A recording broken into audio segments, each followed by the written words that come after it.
नमस्कार दोस्तों, स्वागत है आप सभी का मेरी एक और नई वीडियो में। आज की कहानी कोई हॉरर स्टोरी नहीं है। आज की कहानी एक डिवाइन स्टोरी है कि कैसे मेरे नाना जी को पावन दर्शन हुए देवों के देव महादेव के। कैसे प्रभु ने मेरे नाना जी को दिया जीवन दान। तो कहानी शुरू करने से पहले मैं आपको अपने मामा के गांव का और नाना जी का एक छोटा सा ब्रीफ दे देता हूँ। तो वीडियो शुरू होने से पहले आप सभी से एक रिक्वेस्ट है कि आप इस चैनल को सब्सक्राइब कर दें। अपना प्यार दिखाने के लिए वीडियो को लाइक ज़रूर करें और शेयर ज़रूर करें। इस कहानी का असली मज़ा लेने के लिए आप हेडफ़ोन लगाकर अपनी आँखें बंद कर लीजिए।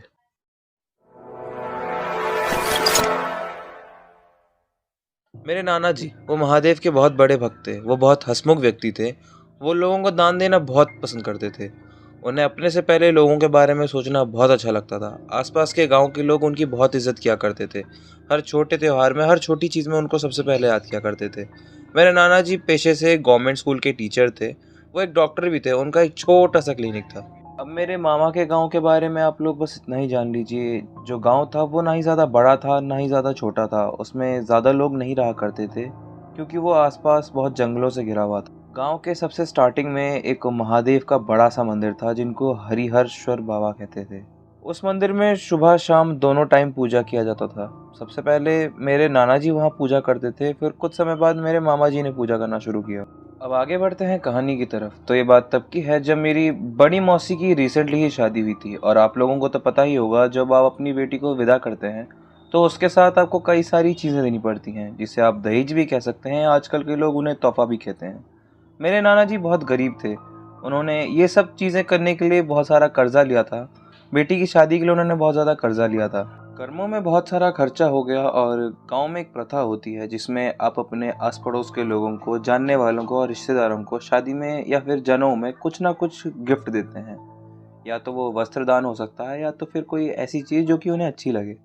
और इन सब में इतना कर्जा हो गया कि जिसको जल्दी चुकाना थोड़ा मुश्किल हो जाता। कुछ समय बाद उन सभी लोगों ने मेरे नाना जी से पैसे मांगने शुरू कर दिए, जिसके टेंशन में उनकी तबीयत धीरे धीरे बिगड़ने लग गई। टेंशन के मारे उनका बीपी बहुत ज़्यादा बढ़ गया। उन्होंने अपना ख्याल रखना भी छोड़ दिया। वो घर पे बहुत कम रहते थे। वो बहुत समय तक अपने क्लिनिक में ही बैठे रहते थे। वो घर का छोड़कर बाहर का कुछ भी खा लेते थे। ना ही वो रात में ढंग से रेस्ट लिया करते थे। ये सब लगातार होने के कारण उनकी तबीयत ज़्यादा बिगड़ने लग गई, जिस सभी के कारण उन्हें एक खतरनाक जानलेवा बीमारी हो गई, जिसे हम ब्लैक स्टूल या डार्क स्टूल के नाम से भी जानते हैं। इसके बारे में आप सभी को एक छोटा सा ब्रीफ दे देता हूँ। ये एक इंटेस्टाइन का डिसीज़ है, बेसिकली स्मॉल इंटेस्टाइन का, जिसके कारण हमारे जीआई ट्रैक में एक छोटा सा होल हो जाता है, जिससे रेगुलर ब्लड फ्लो के कारण वो हमारे स्टूल के माध्यम से निकलता है। इससे पूरे एब्डोमेन में बहुत ज़्यादा पेन होता है। थोड़े से टच से भी इससे बहुत दर्द होता है।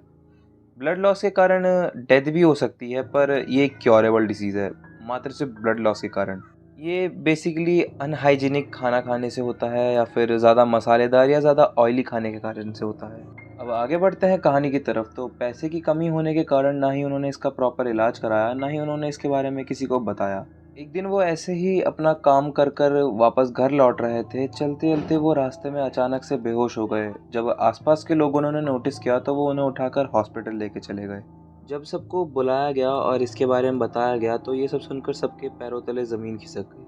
किस्मत से उस समय मेरे माँ के मामा जी कटक के एक बहुत अच्छे डॉक्टर थे, तो वो जल्दी से जल्दी मेरे नाना जी को कटक के हॉस्पिटल लेके चले गए।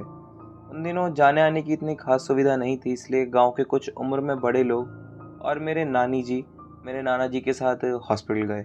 नाना जी बहुत दिनों तक हॉस्पिटल में ही रहे। उन्हें होश नहीं आ रहा था। कुछ समय बाद डॉक्टर ने भी जवाब दे दिया कि इस मामले में मुझसे ज़्यादा और कुछ नहीं कर सकते। सब वहाँ पर बहुत ज़्यादा रोने लग गए। नानी रो रो कर बेहोश हो गई। जितने भी दिन मेरे नाना जी हॉस्पिटल में थे, उतने ही दिन कोई ना कोई मंदिर से प्रसाद ले आता था। लास्ट दिन मेरे माँ के मामा ने उन्हें प्रसाद खिलाया और वो रोते रोते वार्ड से बाहर आ गए। पूरे दिन मेरे नाना जी की तबीयत बहुत ज़्यादा ख़राब रही। ना ही वो ढंग से सांस ले पा रहे थे, ना ही उनकी आंखें खुल रही थी।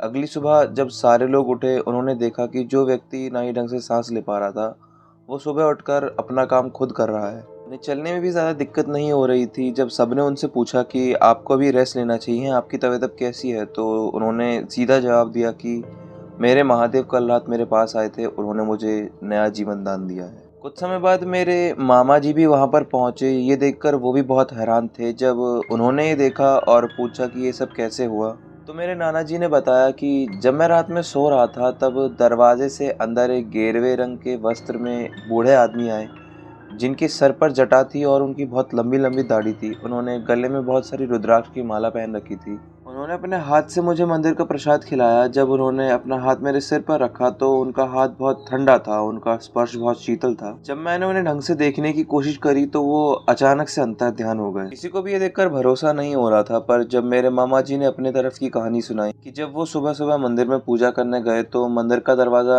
अंदर से बंद हो गया था और उन्होंने जितनी भी कोशिश करी मंदिर का दरवाजा नहीं खुल रहा था।